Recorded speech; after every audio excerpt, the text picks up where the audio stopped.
Okay, so we're getting ready to do a little recording here. I'm going to record episode. I think this is, what did I say? This was episode number 69. When the feeling of God is missing, does that mean God has abandoned me? I can't hear my voice. I'm so used to hearing my voice, but can I hear my voice? That's all the way up on here, and I can hear it a little bit. I've got a little bit of a newer setup, but I can't hear my voice in here, so. And I'm not even using the mixer today, so I don't know.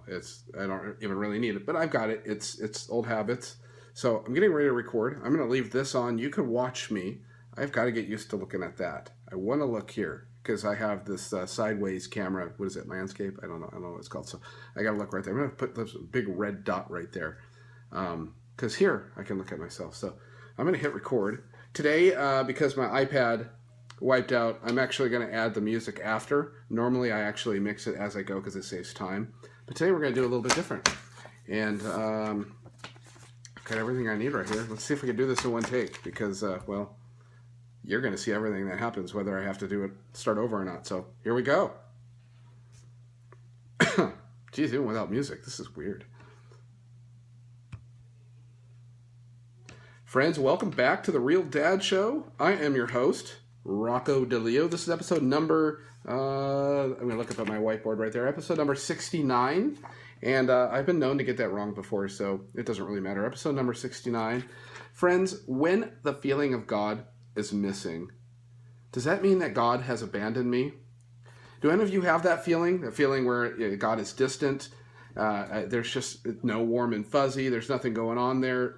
What's that all about? So I want to talk to you about that today, and this really spawned from a conversation I had with my friend Matt Cochran, and I want to just give him I just want to give him and his fiance Sarah a big shout out, and a big shout out. They're getting married soon. I don't know the exact date, but it was like 25 days from a couple days ago, and then I'm not exactly sure when this is going to come out. So this may be like right around when they're getting married. So that is so cool.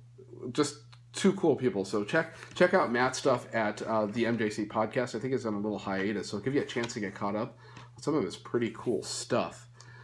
So we got a lot going on here at Casa de Leo, and then I'm going to get into the main topic. I've got two articles I'm going to talk about, and then my main topic, if you care to hear what I have to say.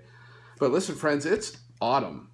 It is autumn, or as we like to say here in California, fall or autumn. I don't know, whatever. It's that, the season when it's not 9,000 degrees, and, it's going to be like 80 degrees most days. So that's nice, except it's 100 degrees outside today. But this is the fall season, or autumn, as we like to call it, is my favorite time of year. Not just because I look fabulous in brown. I mean, I do. Earth tones really bring out my eyes.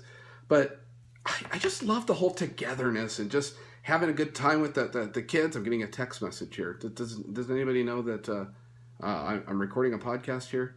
This is how we do it. This is a Real Dad Show live, and I've got 4,000 devices here. I haven't put anything on airplane mode here, friends. So if that phone rings, all bets are off. So we better get this thing done here. So fall. Why do I like fall?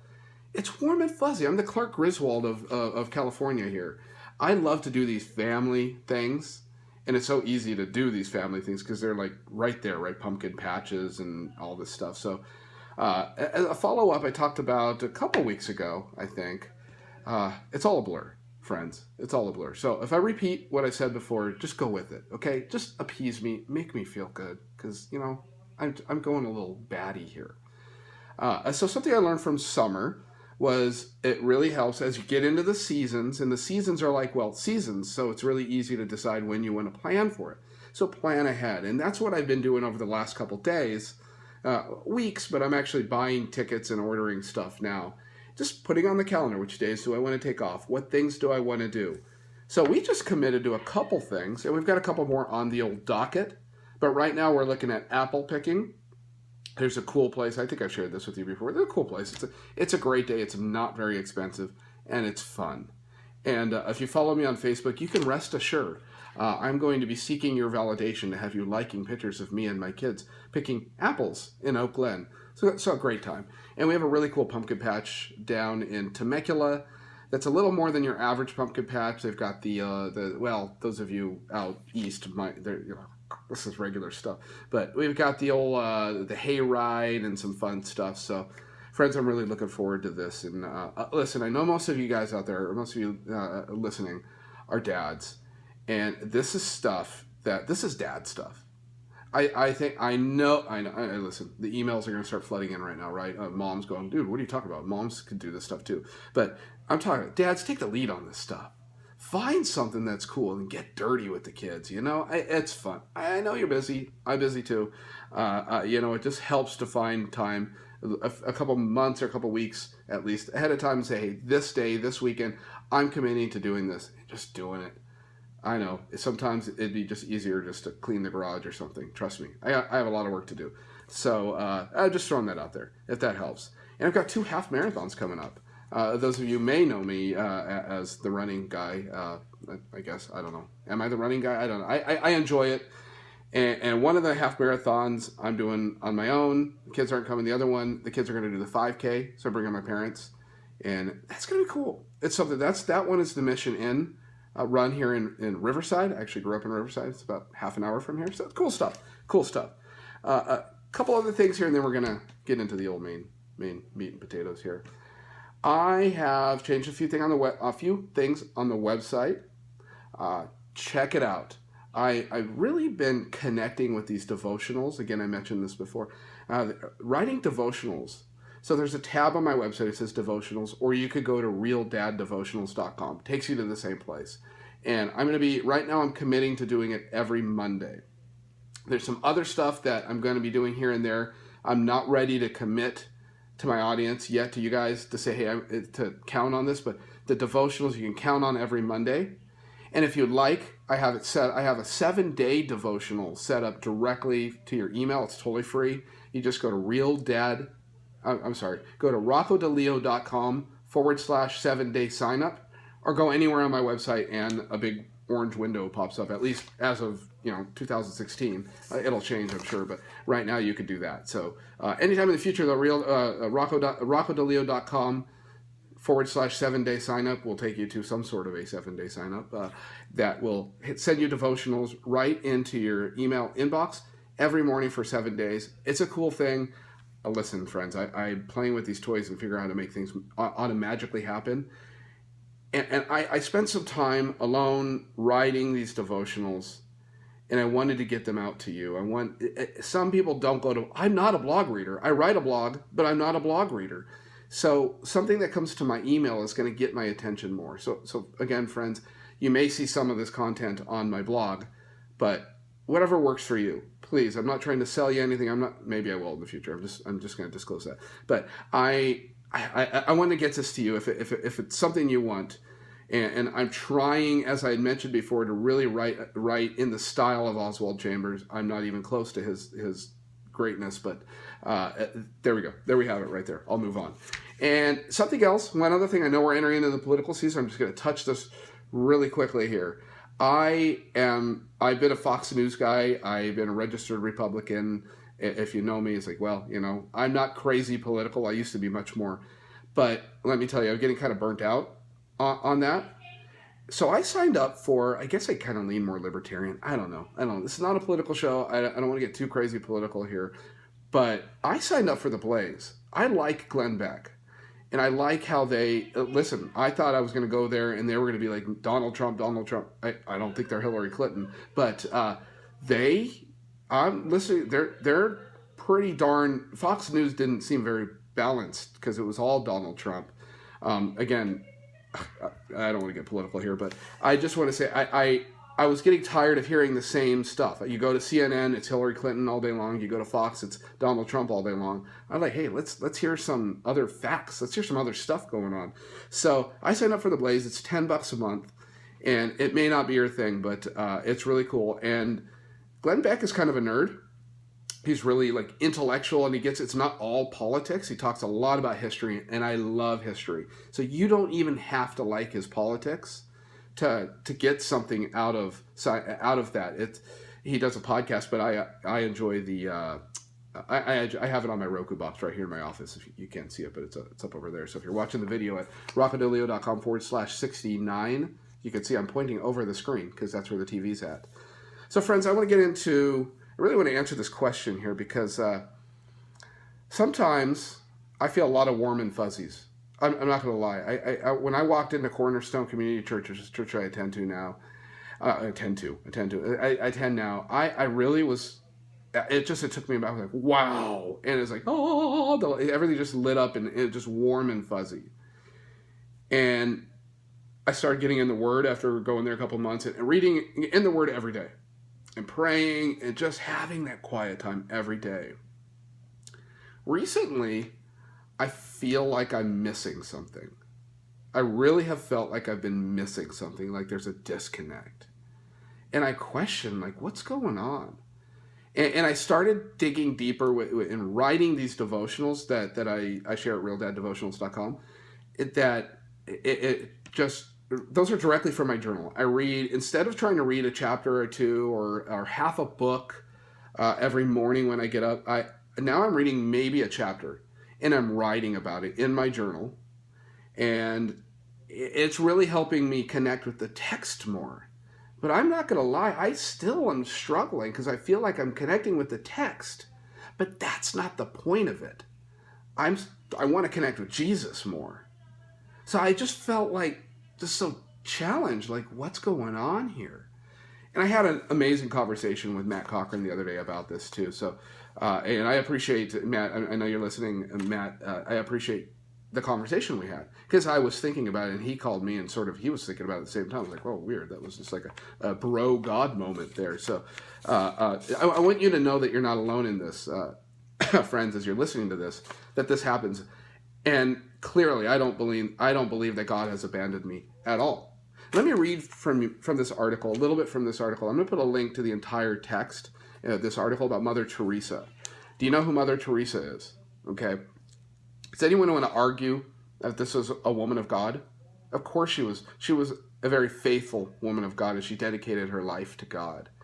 And I knew just sort of in the back of my mind that she had always had this sort of quasi or whatever it's called, a dark night of the soul to where she felt disconnected from God. And I've read some different articles that say she's felt disconnected from God for half of her life. Holy smokes. I mean, she's since passed on and the Catholic Church just canonized her as a saint. And that's great. That's awesome. So she writes this. And again, I'll put the entire article, a link to the article in the show notes that you can find at rockodilio.com/69. The Doubts of a Saint, Mother Teresa, Unfelt Faith. And forgive me, I forgot to write where this is from. Sisters of Saint Benedict, St. Mary Monastery. Forgive me again, I'm sorry about that. But let's see here. Where is my faith? She wrote this. Where is my faith? Even deep down, right in, there is nothing but emptiness and darkness. My God, how painful is this unknown pain. It pains without ceasing. I have no faith. I dare not utter the words and thoughts that crowd in my heart and make me suffer untold agony. So many unanswered questions live within me. I am afraid to uncover them because of the blasphemy. If there is a God, please forgive me. If there is a God, this is Mother Teresa talking. You want to talk about doubt and emptiness and feeling abandoned? If there is a God. Can you imagine if your pastor said that? Wow, people would just run from the church. But friends, this is authentic. This is real. This is real Christianity. I don't want you to think, oh, I don't have the warm and fuzzies. I'm starting to feel distant from God, or this isn't fun anymore. I'll move on to the next thing. That was great. It was a great flavor. I had a friend die or I'm going through trouble, but things are getting better. I don't need this anymore. Mother Teresa didn't give up. She kept ministering to the men of Calcutta and kept loving Jesus, even though it felt like he didn't love her back, but she knew it. She knew it. She knew that she was loved. I want to read you something from Oswald Chambers. And this I'm going to read the entirety because it's not very long. From friends, again, if you're looking for a devotional, sign up to the Rocco DeLeo excuse me, rockodelio.com/7-day sign up, and you can sign up for my devotional, and then I'll send you little updates or whatever. But My Utmost for His Highest by Oswald Chambers, seriously. In all kidding aside, get this book. It's $8 on Amazon. After God's silence, what? This is from the October 11th devotional. When he had heard, therefore, he was sick.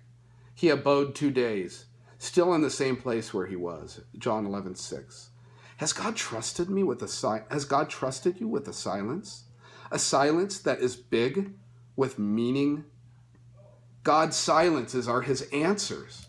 Think of those days of absolute silence in the home at Bethany. Is there anything analogous to those days in your life? Can God trust you like that? Or are you still asking for a visible answer? God will give you the blessing you ask if you will not go any further without them. But his silence is the sign that he is bringing you into his marvelous understanding of himself. Are you mourning before God because you have not had an audible response? You will find that God has trusted you in the most intimate way possible, with an absolute silence, not of despair, but of pleasure, because he saw that you could stand a bigger revelation. If God has given you a silence, praise him. He's bringing you into the greater run of his purposes. The manifestation of the answer in time is the matter of God's sovereignty. Time is nothing to God. For a while you said, I asked God to give me bread, and he gave me a stone. He did not. And today you find he gave you the bread of life. A wonderful thing about God's silence is that the contagion in his stillness gets into you, and you become perfectly confident. Read that again. A wonderful thing about God's silence is that the contagion of his stillness gets into you, and you become perfectly confident. I know God has heard me. His silence is proof that he has. As long as you have the idea that God will bless you in answer to prayer, he will do it. But he will never give you the grace of silence. If Jesus Christ is bringing you into the understanding that prayer is for the glorifying of his Father, he will give you the first sign of his intimacy. Silence. What do you think? So I want to read a little bit before we hop on out of here. I want to read a little bit from a blog post I wrote that I published, sometime in September. And I'll put a link in the show notes to this. And you can get the whole text here. I'm not going to read the whole thing to you right now, but it was really about this. It was really me trying to, in written form, explain this whole silence I had. Because, I remember being a new Christian, walking into that church, and it was like warm and fuzzies all day long. And then, the question comes up. It's like, is God done with me? Luckily, I asked this kind of rhetorically, but I know there are a lot of people that ask this, legitimately, literally, is God done with me? We see from the early church, right from the beginning, Paul writes in, where is this? I believe this is in Corinthians. I'm showing 1 Corinthians here. He talks about being fed by milk and not solid food, and he wasn't referring to the milk cart coming around. So he knew that there are different levels of faith and different levels. Early Christians doesn't mean they're better or worse or whatever. It just means they need something different. And when I was new in the church, I needed something different. And you needed something different. But friends, if you're starting to feel some silence, I don't know if you can feel silence, but if you sense silence, you sense some distance from God, it's a good thing. Did you hear what Oswald Chambers said? It's a good thing because it means God knows you can handle it. And he's speaking loudly in that silence. Hebrews 12, 1 and 2. Therefore, since we are surrounded by such a great cloud of witnesses, let us throw off everything that hinders and the sin that so easily entangles. And let us run with perseverance the race marked out for us, fixing our eyes on Jesus. So that's Hebrews, I guess that's one there. So we need to keep on keeping on and focusing on Jesus. Forget how it feels, right? I mean, it's easier said than done. Listen, I get it. I get it. But if we have our marching orders, we know what to expect. We know, okay, over the next year, we're going to have ups and downs, like those warm and fuzzies. But here's what you do. You keep on going because you know God is there. And listen, buddy, you're about ready to start on a year-long journey. And it's going to feel like God's ignoring you. At least now you know. It's like, okay, I knew what to expect now. Fix your eyes on Jesus, the pioneer and perfecter of faith. For the joy set before him, he endured the cross, scorning its shame, and sat down at the right hand of the throne. Consider him who endured such opposition from sinners, that you will not grow weary and lose heart. So again, thinking about Jesus and thinking about what Jesus did on the cross. Because what I don't want, and it's not about me, but what God doesn't want you to, don't lose heart. God's done with me. What do you think Jesus did? First, what do you think Jesus did two things I want to ask you. What did Jesus do on the cross when he looked at those people, when he thought about the people who were murdering him, who were lying and humiliating him? Did he say, screw you guys, to hell with you? He said, forgive them, for they do not know what they're doing. Here we have the Son of God showing us how it's done. Listen, friends, he's telling us to forget the struggle. Listen, #struggle is real, right? Focusing on Jesus. I'm not going to tell you, just forget about it. It's not that easy. I'm going through a lot of junk. I can't just, it's okay. But when things seem just so out of control, it's just too much. I know I go back to God. I go back to Jesus. And I see what he did. He forgave them. But even for a moment, Jesus shows us his humanity. Because he felt abandoned. Just for a moment. My God, why hast thou forsaken me? There's a lot of different people that think about what that really means. What does that really mean? Why did Jesus say that? But I think he wanted to tell us, listen, you're going to feel abandoned. Jesus didn't actually think that God was, that God the Father was like, Jesus, this didn't go well. He knew what was going on. He was doing this for us. Today, as a growing and not so new Christian anymore, I have more of an active choice to make in my reactions. I must choose whether or not to recognize God's presence through the struggle. God has not abandoned me. In fact, he sees me as more able to handle the struggles without that added warm and fuzzy. The training wheels are off, my friends. I could cry out WTF, or I could do what he says, is consider Jesus. Consider Jesus on the cross, what he went through.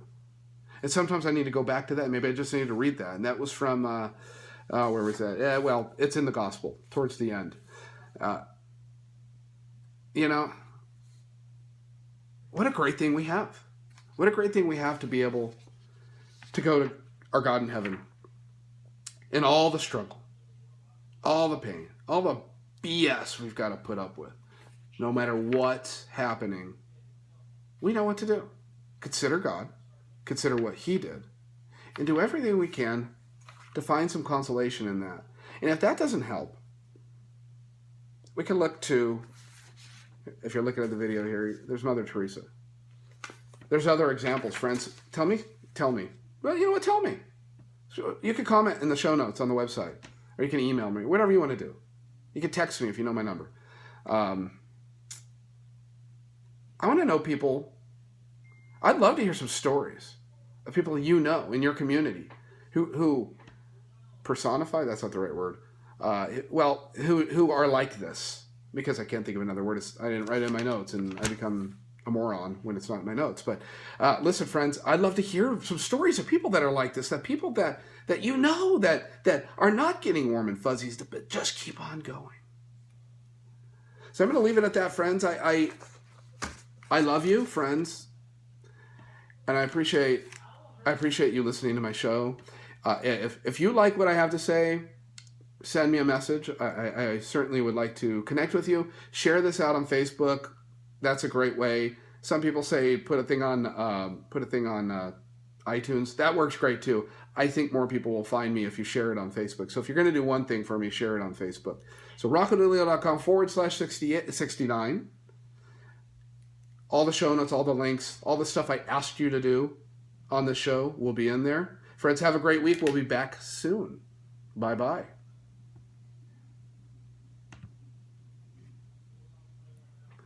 What do you think?